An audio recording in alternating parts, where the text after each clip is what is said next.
For the introduction. Hello everyone. My name is Serin Varghese, and today will be presenting our paper which is titled "An Unsupervised Temporal Consistency Loss to Improve the Performance of Semantic Segmentation Works." And this work is in collaboration with our colleagues from Volkswagen, TU Braunschweig, and the University of Wuppertal. So the research that is leading to these results are also worked within the Kai Absition project. So I have this QR code here, so you can also scan this to get a link to the website. So it's quite an interesting approach where the currently available verification and validation chain of arguments for AI-based functions are something that cannot be adapted directly for the task of highly automated driving. And within this project, we really look into how this is possible. So that's just a little bit of context of what this work is based on.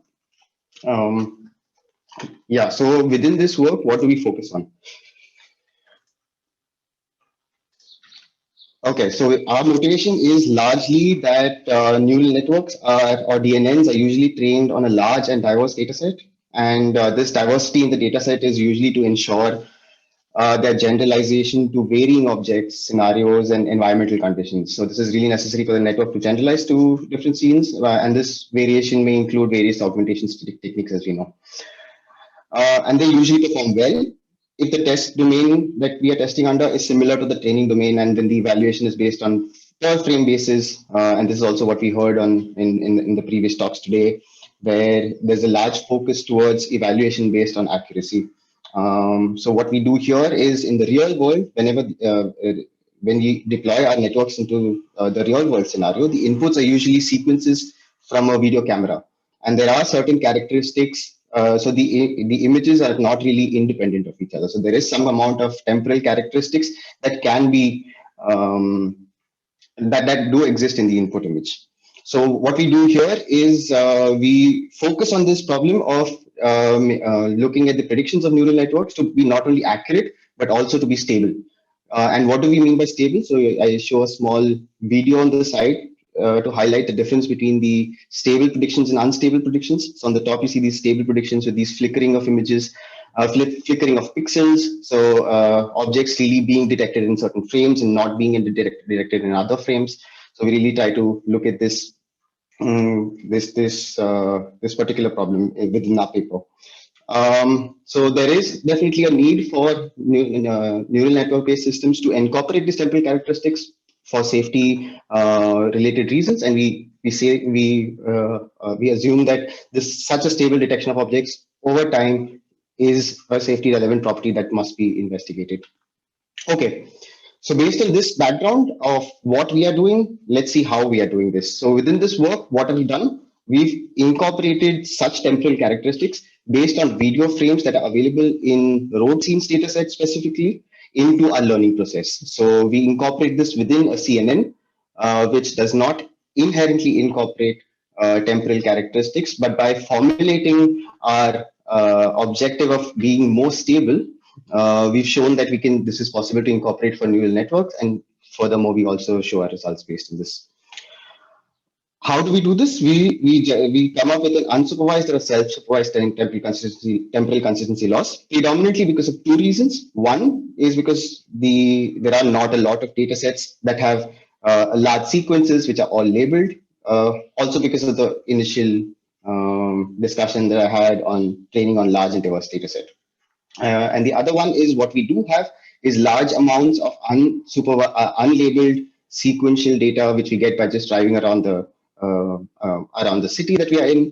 And if we could make use of this, in addition to the property of the neural network to be more stable, this is something that we envision to do.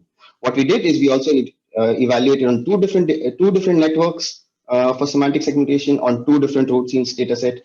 And for cityscapes, we show an improvement for the HRNet V2 model, which is until recently the state of the art on cityscapes dataset, and even on this network we show improvements in the mean temporal consistency, and also for the PeopleLab.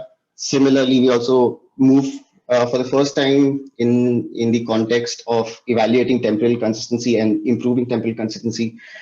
We move towards a synthetic dataset and then show similar results there. Okay, so this is an overview, and let's jump into how we did this. So here you can see, I think you can see my mouse. If not, please tell me. So here we see two parts. On the top, you can see the method in which we enforce our unsupervised temporal consistency loss, and on the bottom we see the supervised semantic segmentation metric.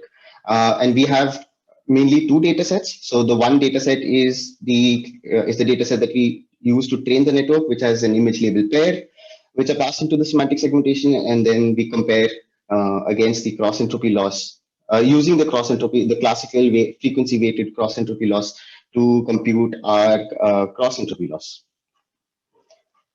So images, so it's the standard way of training. So we have X images and Y is the posterior probabilities, which is then compared against the one hot encoded probabilities from the segmentation mask that we have. Okay, so this is the bottom part.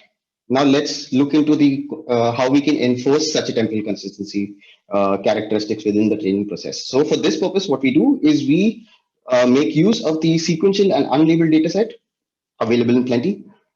We choose two images, two consecutive sequential images, that is x tilde t and x tilde t minus 1, and pass these to our semantic segmentation network to obtain the posterior probabilities for these respective inputs. In addition to this, what we also do is we pass it into our calculate optical flow block, which computes the optical flow or the motion of the pixels between these two images. And then we walk this prediction to obtain the expected prediction of the semantic segmentation if under the condition that it is completely stable. Of course, assuming some errors in the optical flow estimation, but for this work, we've considered the a really slow performing optical flow algorithm, but really accurate in terms of how the pixels are really tracked across time. Thereafter, by having these two expected predictions and our prediction at time t, we compute our temporal consistency loss, which is an adaptation of the MIU, which we modify by using this low-ash softmax loss, which really enables our MIU to be between the expected prediction and the current prediction to be back propagated for gradient descent. And thereafter, as we want our temporal consistency to be low, we have this factor of 1 minus the MIU between these two numbers. And finally, we combine these two losses by multiplying each term by an inverse loss weight, where we can then control the effect of control the influence of each of these loss parameters. Okay, so going into results. So this is our result table. We have a data set on two data sets. Like I mentioned, the method is the HRNet with JTL. JTL is the current state of the art. Is also interestingly a parallel work that was published while we were working on this work. So we also compared against this, and let's see what our takeaways are. So for cityscapes, we see that we have significant improvements in the temporal consistency.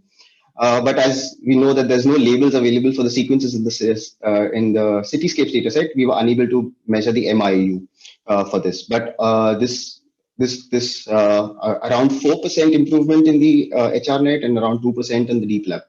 So to look into this aspect of evaluating MIU on the same labels, we look into the Kai-Absicherung dataset, which is synthetic dataset, which is generated with higher numbers of pedestrians and varying lighting conditions and things like this. So here also we see that we improve in the MIU, that is the frame-based evaluation, and also the sequence-based evaluations, and we're consistently always better than the existing state-of-the-art methods with respect to this. In addition to this, we did some ablation experiments with respect to the loss weight. What we also found is based on this loss weight that we defined, we can control the trade-off between this MIU and MTC, so we can see some kind of a trade-off. But more or less with alpha equal to 0.3, we see that the MIU is more or less retained, whereas we have a gain in the improvement of the temporal consistency. And with respect to learning rate, as we propose a two-stage learning rate, it's also important for the learning rate to be adjusted in such a way that the network is not affected too much in the beginning of this fine-tuning step. Okay, so final slide on the results. We also took a look into why the improvements in the MTC were higher for cityscapes as compared to the our simulated data set. This is also because of the frame rates that, so what we found is the cityscapes sequences are sampled at a frequency of 17 hertz, whereas the SimKey is at 12 hertz. So does this really make any difference? So we evaluated both these methods, and we have for the LDOF based methods, we have a lower MSE. That means the optical flow is more accurate. And by having a more accurate optical flow, we also find like higher improvements in the MTC and the MRUU. This shows and means that if you have a data set which is sampled at a higher frame rate, we would have optical flow algorithms which have lower errors and can further improve this enforcement of temporal consistency. Okay, final takeaways. Like we said, this is trained on large data set, leading to temporally unstable predictions. So this is one of the first studies that we proposed to look beyond accuracy-based metrics and look into temporal consistency-based objective. And we formulated this within a learning objective and showed that this really helps to improve the temporal consistency and make the network predictions more stable. And we also are better than the state-of-the-art on both these metrics. In general, like talking about also from the talks that we had today, also looked into the importance of having data sets with additional sequences. Of course, this would be some kind of a trade-off, but this is also an important aspect to consider when we're looking into data sets. As a general outlook, what is interesting and what we achieved here is incorporating temporal consistency into CNNs, and a natural extension of this work would be going towards RNN-based or convolutional LSTM-based approaches to further enforce this. And this is something that I envision the community to also look into, and for us also, and it will be something that we would also be exploring. Thank you. Thank you, Serin. I'm sorry I went over time. Questions from the audience?